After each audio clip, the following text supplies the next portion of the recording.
जिए संसार, जिए संसार, जिए समृद्ध, पूरे विश्व में सुख समृद्धि और शांति हो। सबको सादर नमन। आज का यह दिन और आने वाले सारे दिन सबके लिए मंगलमय हो, इसी उत्तम कामना के साथ मैं वक्तव्य प्रारंभ करता हूं। हम जानते हैं, चित्त संयम माध्यम से, यानी हमारी गुरु वंदना जो है, गुरु वंदना के गीत में ये प्रसिद्ध गीत है, चित्त संयम से मौन रहने की महत्व समझाइए मेरे गुरुवर। दशा उसमें जब चित्त निश्चल हुआ, अति आनंद का अनुभव हुआ। यहाँ ये पंक्तियों को अभी देख सकते हैं। चित्त संयम यानी चित्त माने हम जानते हैं, ये यही चीज जो है पतंजलि योग सूत्रा के पहली 5 श्लोकों में बताया गया है। योग है चित्तवृत्त निरोध है, तदा दृष्टो स्वरूपे अवस्थानम।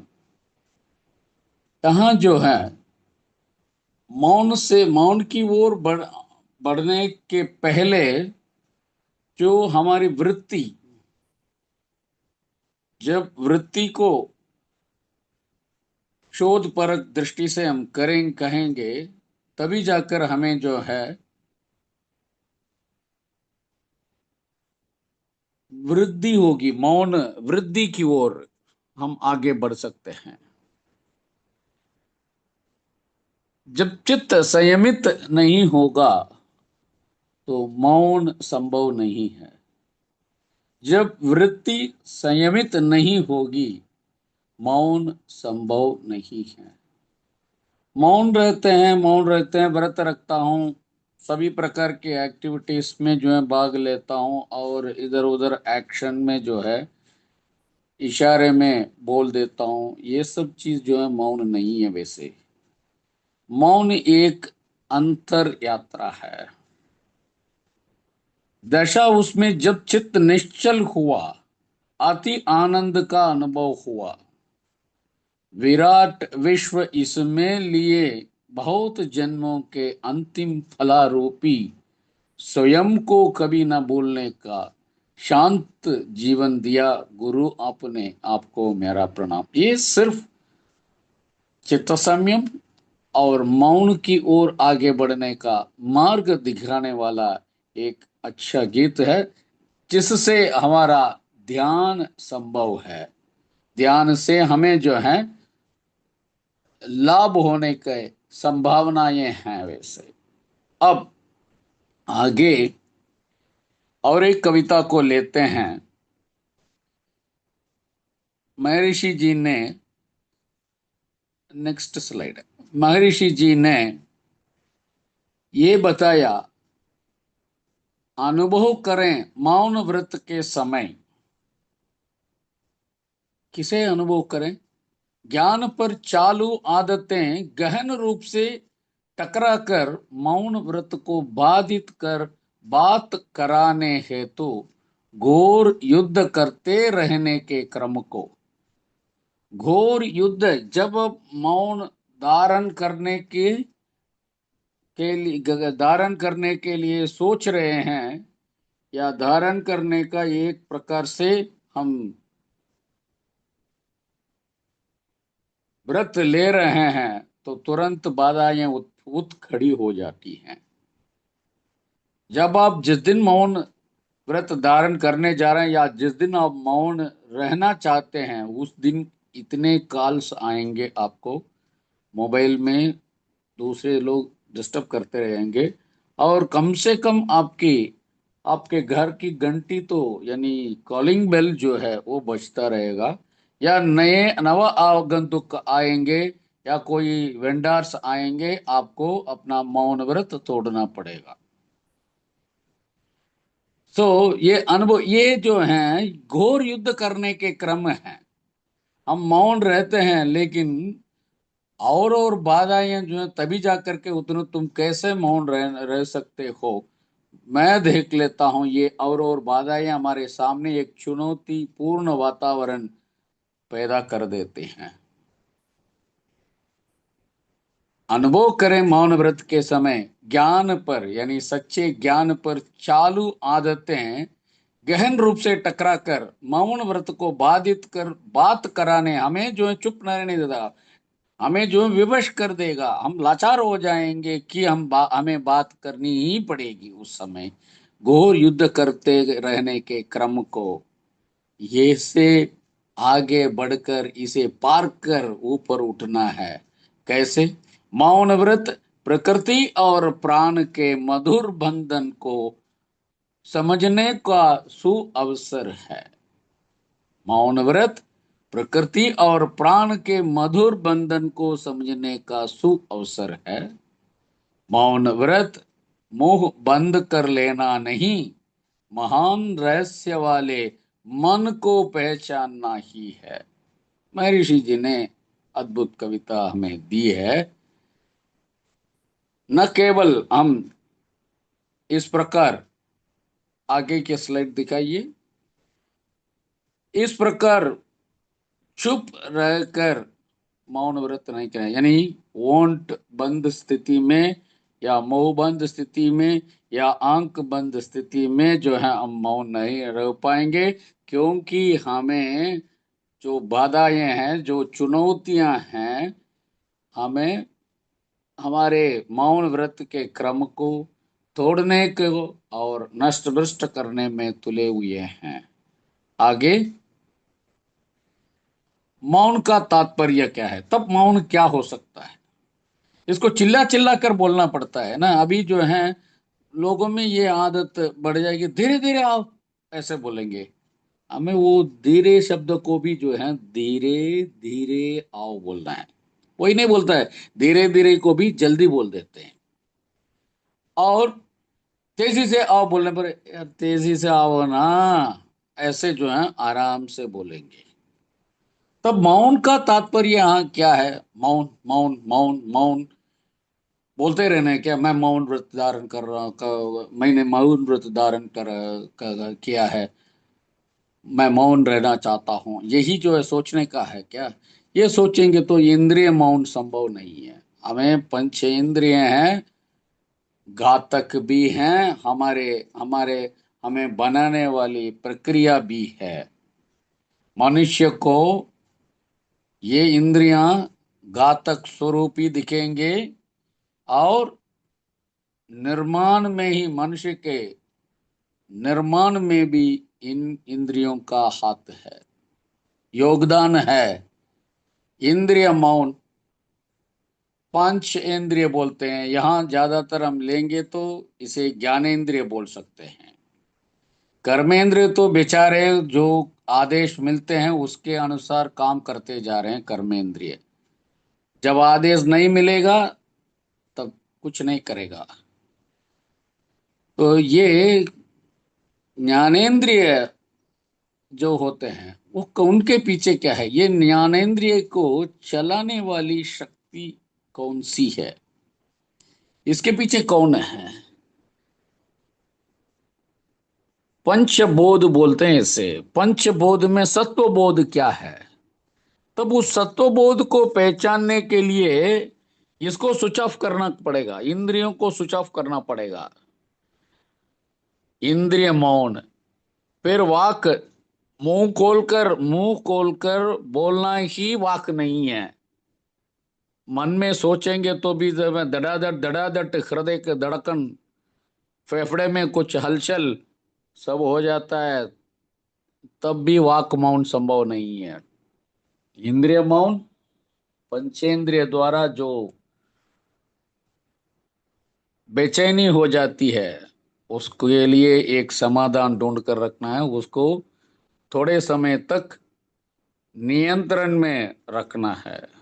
और वाक मौन, मन को भी उसमें जो है शामिल करा लेना है। तब वाणी का संयम होता है। वाणी का संयम थोड़ा कठिन शब्द होगा। वाणी का शब्द माने का संयम माने कंट्रोल ओवर योर टोन और रेजिंग टोन को कंट्रोल करना है। विचारों की शांति, मन में कई प्रकार के, क्योंकि मन में जो है ये विचार तरंगायित हैं। हम जानते हैं विचार अन्वेषण चैप्टर में जो है, जब तक विचार मन में बनता रहेगा आपको नींद भी, अच्छी नींद भी नहीं आएगी। कोई विचार घर कट कर घर कर बैठे मन में बैठ जाता है तो आप निश्चित रूप से निश्चिंत नींद नहीं में उसमें नहीं जा पाएंगे। विचारों की शांति, विचारों को जो है कैसे, उसके लिए भी एक आवश्यक यानी आत्मविश्लेषण में जो है एक प्रक्रिया या पद्धति बताई गई है। और जिसके प्रति आगे बढ़ने पर वैयक्तिक शांति, हम विश्व शांति की ओर आगे बढ़ते हैं। विश्व शांति को जो है बड़े बड़े स्पीकर लगाकर जो है बोल, और वो शांति शांति शांति जो है ये नेतागण बोलते रहेंगे। शांति को कराने की क्या जरूरत है? शांति को चीख चिल्ला के बोलने की क्या जरूरत है? जब वैयक्तिक शांति नहीं है तो विश्व शांति यानी पारिवारिक शांति और विश्व वैश्विक शांति संभव नहीं है। तब ये मौन माने इन सब में एक रूप से शांति या समाधान ढूंढे बिना, समाधान तक पहुंचे बिना ये संभव नहीं है। कौन सा? मौन संभव नहीं है। तो मौन का तात्पर्य इसी में है, जब इंद्रिय को नियंत्रण, वाक नियंत्रण, जिसके फलस्वरूप वाणी, विचार, व्यक्ति अपने आप को एक नियंत्रण, यानी ये नियंत्रण जो है जबरदस्त नियंत्रण नहीं होना चाहिए, समझ सोच समझ का नियंत्रण। तभी जाकर के ये महामौन का रूप धारण कर लेता है। महामौन जिसे जो है आत्मनिरीक्षण या आत्मविश्लेषण कहा जाता है। तभी जाकर के हमें मनोगति, अपनी मनोगति में एक सामंजस्य, सामंजस्य मैंने एक प्रकार से बैलेंस, सामंजस्य आने के संभावना है। तब देखिए मौन का गहन अर्थ यही है, रहस्य अर्थ यही है। रहस्य क्या है उसे समझने के लिए तन, मन, प्राण, इन सबको जो है नियंत्रण में रखना है। अब इंद्रिय को लेंगे तो इंद्रिय प्राण के आदेश, प्राण में जब तक बोध नहीं है तो तब तक ये पंचेंद्रिय जो हैं काम कर नहीं पाएंगे। पंचेंद्रिय भी एक डिस्ट्रीब्यूशन सेंटर है। ये पंचेंद्रिय ज्ञानेंद्रिय को कहीं से शक्ति मिलती है, ऊर्जा मिलती है। कहां से ऊर्जा मिलती है? ऊर्जा जो है प्राण से मिल देगा। वो ऊर्जा के बाद वहां प्राण के लिए कौन ऊर्जा प्रदान करता है, ये सोचने की बात है। प्राण, उसके बाद प्राण के विस्तृत रूप के रूप में, विराट रूप के रूप में मन चलता रहता है। जहां तरंग होते हैं उसे पकड़ता रहता है, अंदर भेजता रहता है प्राण के जरिए या मस्तिष्क के जरिए। ये तो हिस्ट्री हम जानते हैं। कहाँ हम नहीं कर पा रहे हैं, कहाँ हमने इस मौन को खोया? जहां खोया वहीं खोजना चाहिए, वहीं ढूंढना चाहिए, वहीं शोध करनी चाहिए, वहीं अनुसंधान करना चाहिए जहां हमने खोया उसे। खोने के बाद पाने की ओर एक प्रकार से तल्लीन हो जाते हैं, भावाकुल हो जाते हैं। मिल रहा है, एक बार खो दिया तो मिलना बहुत सालों के बाद, बहुत वर्षों के बाद ही वो संभव हो पाता है। अब प्रकृति का सृजन भी देखिए। यानी प्रपंच सृजन जिसे बोलते हैं। शुद्ध शून्य, उसके बाद जो है शुद्ध शून्य में यानी ध्वनि है या नहीं किसी को पता नहीं। जब हवा के रूप में, यानी अब एटम के रूप में, एटम में भी आप फोर्स, चार गतियां हो जाती हैं उसमें, आप जानते ही हैं वैसे। उसके बाद हम जब ये एटम जो है, उसके बाद ये आ जाते हैं हमारे वायु। जब वायु आ जाएगा तो ध्वनि का आरंभ हो जाता है। इसे हम बोलेंगे, हम अनागत चक्र भी बोलते हैं हमारे सिस्टम में। अनाहत चक्र यानी वायुमंडल जिसे बोलते हैं। विषुक्ति, वहां तक जो है थोड़ी बहुत आवाज आती है, लेकिन वो आवाज जो है, आवाज है या नहीं, ध्वनि है या नहीं, इसका पता भी नहीं चलता। लेकिन वायु के रूप में परिणत होने पर बिल्कुल ध्वनि का आरंभ हो जाता है। तो हमने जो है अनाहद स्वर जिसे बोलते हैं आध्यात्मिक क्षेत्र में, जिसे एक रूप से बोल सकते हैं मन की ध्वनि को जब सुन पा रहे हैं, तब तो ये अनाहद चक्र पार कर जाना पड़ेगा। अनागत चक्र, उसके बाद नीचे आएंगे तो आपको तो मणिपुर चक्र और हमारे स्वादिष्टान और इसके मूलाधार सब में जो है आपको गति है। गति की वजह से ध्वनि, छोटी थोड़ी बहुत ध्वनि भी है वैसे। लेकिन जब ये मौन का रूप लेगा, तब हमें जो है वायुमंडल से पार कर, हम बोलते हैं एक प्रकार से, यानी बृहत संचरण मंडल जिसे ब्रह्मांड बोलते हैं, वहां संचरण है, वहां ध्वनि है। लेकिन हम सुन पा रहे हैं या नहीं पा रहे हैं, तो हमारी समझ की सीमा से पार है। बृहत संचरण मंडल के बाद जो है शुद्ध शून्य का, हम जो है जब जहां हम ध्यान में जाते हैं, नव केंद्र ध्यान, जो भी तुरीयातीत ध्यान, जहां भी जो पंच यानी पंचभूत नवग्रह ध्यान और या ईशत ध्यान, इन सब में जो है हम जा रहे हैं शुद्ध शून्य तक। वहाँ आवाज एक प्रकार से हम एक निमग्न रूप से, यानी पूरे कंसंट्रेशन के साथ जाएंगे तो कोई भी आवाज नहीं सुन पड़ेगी। तो मौन का तात्पर्य मनोगति का सामंजस्य से जो है जुड़ा हुआ है।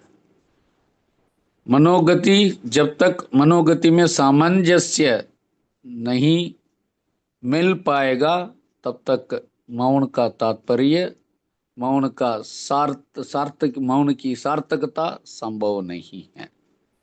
आगे हम बढ़ते हैं। ये मौन जो है, सिद्धांत क्या है इसका? हमने जो है सब चीज के लिए एक सिद्धांत चाहिए। जो सिद्धांत हम फॉलो कर, मनोसमृद्धि कला रूपी सिद्धांत जो फॉलो कर रहे हैं, जिसका अनुसरण हम कर रहे हैं, अगर ये सिद्धांत नहीं होता तो इसको कला नहीं कही जा सकती। सबके लिए एक सिद्धांत है, सबके लिए एक परिभाषा है, सबके लिए एक सार्थकता है। ये क्या है सिद्धांत? मन की तरंगावृत्ति। आप जानते हैं ये सब बोलेंगे बीटा अल्फा थीटा डेल्टा, ये सब चलता रहता है। और 40 to 14, 13 to 8, 7 to 4, 3 to 1, ये सब बोलते रहेंगे।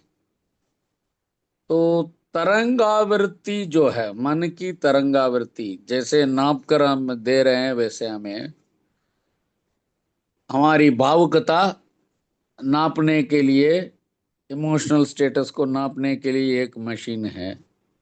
यानी नॉर्मली कहेंगे तो बीपी मशीन है। सब लोगों के लिए, यानी प्राय है जो है वो 120 तले 80 बोलते हैं। अब डिजिटल में जाएंगे तो वो डिजिटल अंदर से पकड़ता है। पुराने अपैरल्स जो हैं बाहर से फैलता है। ये डिजिटल जो है अंदर से पकड़ता है, इसमें अंदर से पकड़ने वाले और बाहर से विस्तृत होने वाले में ज्यादा अंतर है वैसे बीपी में। तो ये मन की तरंगावृत्ति क्या हो सकती है? हम जैसे हम जानते ही हैं ये विचार तरंगमय है, तरल है, लहरायित है। हम जो है ये भी हम करते हैं ना वैसे ध्यान में भी, शरीर में प्राण में दैविक महाशक्ति को लेंगे तो प्रॉब्लम नहीं है, समस्या नहीं है। दैविक महाशक्ति को लिए बिना हम लेते रहेंगे, माने इधर जितने भी नकारात्मक तरंगे हैं वो सब हमारे शरीर पे चढ़ जाएंगे, यानी बुद्धि के माध्यम चढ़ जाएंगे या चित्त के माध्यम चढ़ जाएंगे या मस्तिष्क के माध्यम चढ़ जाएंगे। तो परेशानी, ज्ञानेंद्रिय, ज्ञानेंद्रिय के बाद कर्मेंद्रिय, और फिर मन पूरा दुखित हो जाता है। ये तो एक प्रकार से एक साइकिल है, रोटेशन है, आवृत्ति है, जहां एक और इसको नियंत्रण नहीं रख पा रहे हैं। यानी समझना, नियंत्रण माने यहां मेरे दृष्टि से जो है, यहां मैं बोल रहा हूं समझने की क्षमता। नियंत्रण माने कंट्रोल, किसी को कंट्रोल करने से वो कंट्रोल में नहीं आएगा, कोई भी नहीं आएगा। अपने आप स्वयं कंट्रोल करेंगे तो अपने आप को स्व नियंत्रण करेंगे तो भी नहीं, आप कंट्रोल नहीं हो पाएंगे। हाँ? हमारे बीच है ना वैसे शक्कर के फ्लक्चुएशन किसी को होता है, सामने स्वीट रखेंगे मैं कंट्रोल रहता हूँ, कंट्रोल रहता हूँ, कंट्रोल रहता हूँ बोल के जो है कंट्रोल नहीं हो पाएंगे वैसे। ये मन जो है तरंगावृत स्टेटस में है, हर वक्त मन घूमता रहता है, लेकिन मन चंचल है। जब मन अचल हो जाता है या निश्चल हो जाता है तभी जाकर के ये तरंगावृत्ति में उन्नति होगी। जैसे बीटा से अल्फा, अल्फा से थीटा, थीटा से डेल्टा, जैसे आप जानते हैं। और ये एक प्रकार से एक को जो आज्ञा बोलते हैं, दूसरे को तुरया बोलते हैं, तुरयादीत बोलते हैं, और उसके बाद ये चलता रहता है। हम नामकरण में जो हैं माहिर हैं वैसे, सबके लिए नामकरण, सबके लिए परिभाषा, सबके लिए एक विशिष्ट भावना रखने में जो हैं हम माहिर हैं। लेकिन जो परिभाषा दे रहे हैं या परिभाषित कर रहे हैं वो इसको फॉलो कर रहे हैं, माने वो भी दुस्तर कार्य मालूम हो जाता है। यह सिद्धांत क्या है? मन की तरंगावृत्ति में उन्नति हो। ये यहाँ जो उन्नति माने it should be in descending order. उन्नति माने 40 के बाद 50 चले जाएंगे माने मुश्किल है। यहाँ उन्नति जो है डिसेंडिंग में है, अवरोहित होना है, 40 से 14 तक, 13 से 8 तक, 7 से 4 तक, 3 से 1 तक, यही उन्नति है इसमें। जहां नंबर्स न्यून होते जाएंगे, कम होते जाएंगे, तभी जाकर के ये तरंगावृत्ति में जो है वृद्धि होगी। तब कैसे होगा? अब नव केंद्र ध्यान को आगे लेते हैं। हम जो है ध्यान करते हैं, वास्तव में बताइए मौन मौन रहते हैं या ध्यान करते हैं? ये बड़ा जटिल प्रश्न हो जाएगा। मौन रहते हैं या मौन रहकर ध्यान करते हैं या ध्यान करते हैं? यानी 2 मिनट में ही, यानी हम तो समय रख लेते हैं ना सबके लिए, 2 मिनट में उसमें पहुंचना है, स्वादिष्टान में मूलाधार से। तब कैसे मौन होगा वो? स्वादिष्टान की ओर बढ़ने की इच्छा में ही जो है, उस विचार से जो है प्रेरित हो होकर जो है मौन की संभावना ध्यान में भी नहीं है। ये मेरी धारणा है, अब कोई माने या ना माने, उनकी अपनी वो उनके एक हर एक इंडिविजुअल को मैं छोड़ देता हूँ। ये मेरी मेरी धारणा है, वैसे मेरा विचार है। 2 मिनट में जो है आगे बढ़ना है स्वादिष्टान, और 2 मिनट में मणिपुर पहुंचना है, और 2 मिनट में अनाहत पहुंचना है, अनाहत पहुंचना, विषुक्ति पहुंचना है, और उसके बाद तो जो भी यानी आज्ञा तुरीय, उसके बाद हम बोलते हैं द्वादशांग, उसके बाद चंद्र सूर्य, सबके लिए जो है याद रख के याद रख के याद रख के जाते हैं। तब याद रख के जाते हैं माने कहाँ मौन है, कहाँ मौन है, शुद्ध शून्य तक पहुंचते हैं, और 4 मिनट होते ही नीचे आ रहे हैं।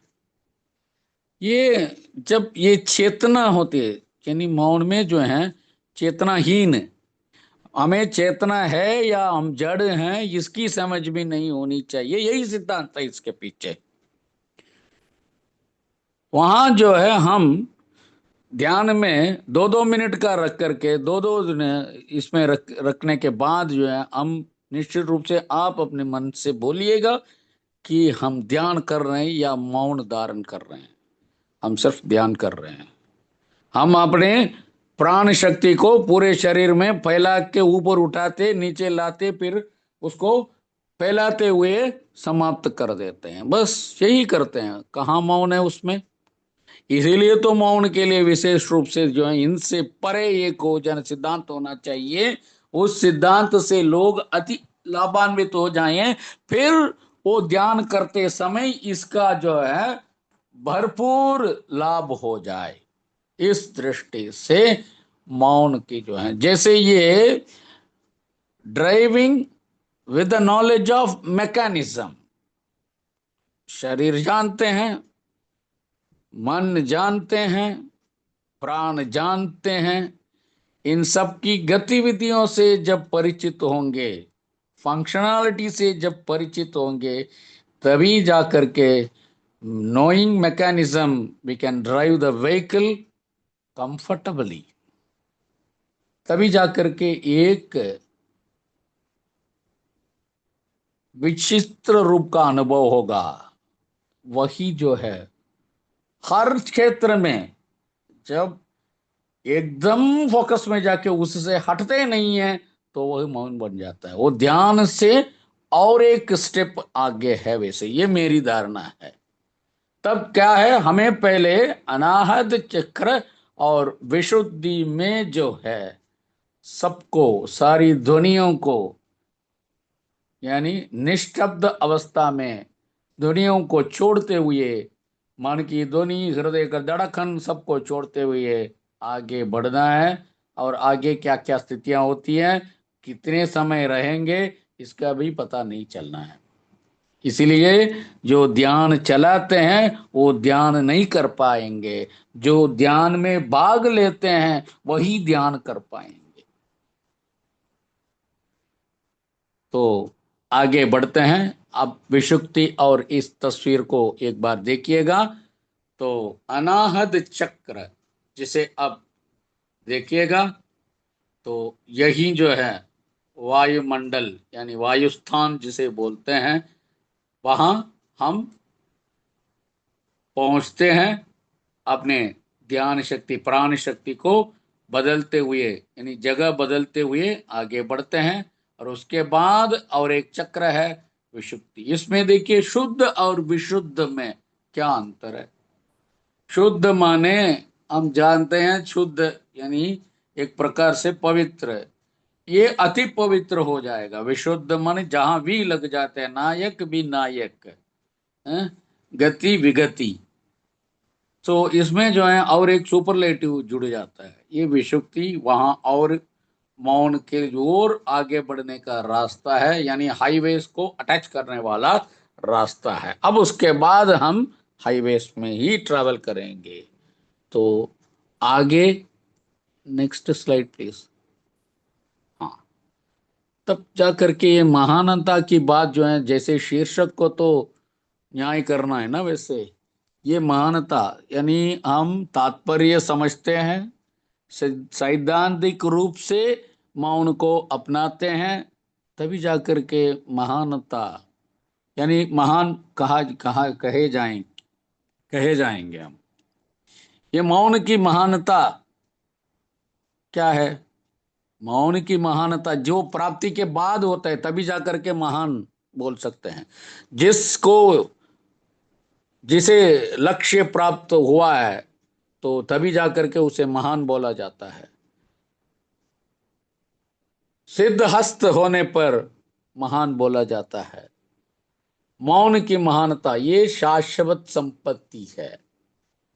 शाश्वत संपत्ति, ये शाश्वत यानी एक बार हम उसकी ओर जा पाए तो ये संन्यास नहीं है, एक प्रकार से अवलोकन है। अवलोकन माने फिर मुड़कर देखना, हमने क्या किया।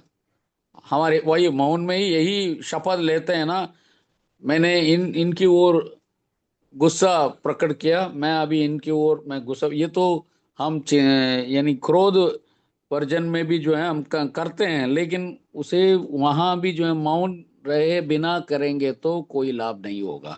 इसलिए तो मैं बोल रहा हूं सब में आप विचार अन्वेषण, उसमें मौन चाहिए। इच्छा सुधार, उसमें भी मौन चाहिए। क्रोध वर्जन, उसमें भी मौन चाहिए। चिंता उन्मूलन, उसमें भी मौन चाहिए। मैं कौन, उसमें भी मौन चाहिए। सबके लिए स्टेयरिंग चाहिए। ये स्टेयरिंग के रूप में जो है ये मौन अंदरूनी रूप से, जैसे गंगा यमुना देखते हैं, सरस्वती को किसी ने आज तक नहीं देखा है। अगर किसी ने देखा है तो उनके सामने मैं नतमस्तक हूं। ये शाश्वत संपत्ति है, नश्वर नहीं है, क्षणभंगुर नहीं है, शाश्वत, हमेशा के लिए हमारे पास रहने वाले संपत्ति है। और संपत्ति जाने पर भी जो है कोई मन में हलचल नहीं होगी। जैसे महर्षि जी के जीवन में सब कुछ निकल गए, एक एडवर्टाइजमेंट में भी बोल रहे हैं सब कुछ उड़ गए, आप कहते हो वो परफ्यूम की जैसे। यहाँ इसकी तुलना नहीं की जा सकती, फिर भी जो है सीरियस ना हो जाएं, इसलिए मैंने ये बताया। तो सब निकल गए, सारी संपत्ति निकल गई। संपत्ति इतनी थी, 1000 कर गए थे, एक ही रात में सब निकल गए। तो एक छोटी सी पेटी के साथ आ जाते हैं। अब उनके जीवन कथा में जो है सबने जो है इसे पढ़ा होगा। तब क्या है, चंचलता नहीं है, बेचैनी नहीं है, सिर्फ मौन का शासन था। जब मौन ही शाश्वत संपत्ति है, तभी जाकर के प्रकृति की समझ, आदमी की समझ तो तुरंत कर लेंगे। लोग बोलेंगे मैं किसी एक को देखते ही जान लूंगा या जान लूंगी वो कैसा आदमी है, ये शपथ तो करते हैं। देखते ही मैं बोल दूंगा वो आदमी ठीक नहीं है,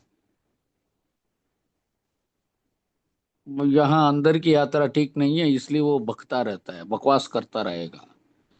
तब प्रकृति की समझ अति अद्भुत है। वैसे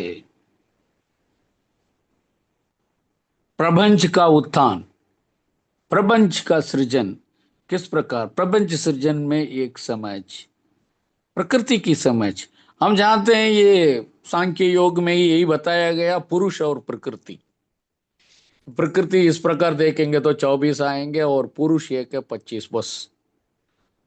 तो इसमें जो है एक आंकड़ा भी लगा देते हैं, वो पुरुष सबके लिए, यानी हम सारे जीव जंतु हैं स्त्री रूपी हैं, वही पुरुष है। प्रकृति की समझ, प्रकृति में क्या क्या है आप सब जानते ही हैं वैसे, यानी पंचभूत के, और उसके बाद ये छठी शक्ति तक जितने भी जीव जंतु हैं, यानी एक प्रकार से जो है जीव जंतुओं का सृजन और प्रपंच सृजन। इनके पीछे कौन सी शक्ति है, इसे मंच पर चढ़ चढ़ कर माइक में बोल बोल कर नहीं पाया। माइक में बोलना दूसरों के सुनने, दूसरों को सुनने के लिए, सुनाने के लिए। माइक में बोलने वाला है हमेशा उसी स्थिति में रह के नहीं बोलता है। तो मेरी स्थिति भी वही है आज। तो पॉइंट बाय पॉइंट वो बोलता रहेगा, उसके विचार बढ़ते रहेंगे, लेकिन मौन की महानता जो है तभी पहचान होगी जब इन सब सिस्टम को जानते हुए सभी प्रकार के सच्चे रूप में अपने आप नियंत्रित संयमित होने पर ही ये मौन महानता का रूप धारण करेगा। तभी जाकर के अब पहचानने की कोई जरूरत नहीं है, ईशता सामने आ जाएगी। ईशता क्या है? शुद्ध शून्य। हम शुद्ध शून्य में ही रहते हैं, इसकी बोध हो जाएगी। तो ईशता की पहचान, तो अंतिम सत्य वही है, आदिम सत्य भी वही है, अंतिम सत्य भी वही है। उससे पहचाने, उसे बोलो तो तू छोटा, उसे जानो तो तू है महान। विस्मरण उसका बनाता तुझे तुच्छ, स्मरण बनाता तुझे सर्वोच्च। हम प्रार्थना गीत में हम गाते हैं वैसे, ईश वंदना में सब सारी दृष्टि से जो है। अब ये महानिधि है तो महान संपत्ति है, नहीं तो वो क्या है? तो मौन ही महानिधि है सबके लिए। अब एक प्रकार से हमारे जो है शरीर में कुछ हलचल है, सब बीमार हो जाते हैं, तब डॉक्टर क्या बोलेंगे? बी कूल, आप शांत रहिएगा। लेकिन दर्द होता है, शांत कैसे रह पाऊंगा? दर्द को बोलने के लिए एक दवा देते हैं, दवा देने पर भी नींद नहीं आती है, नींद के लिए एक दवा देते हैं, लेकिन 6 घंटे के बाद होता है, शिफ्ट ड्यूटी में डालते हैं दवाइयों को शिफ्ट ड्यूटी में डालकर 6 6 घंटे में एक एक बार लेना है आपको। कब तक लेना है? जिंदगी भर लेना है। तब मैं शांत हो जाऊंगा, वही उसी में आप अभ्यस्त हो जाएंगे।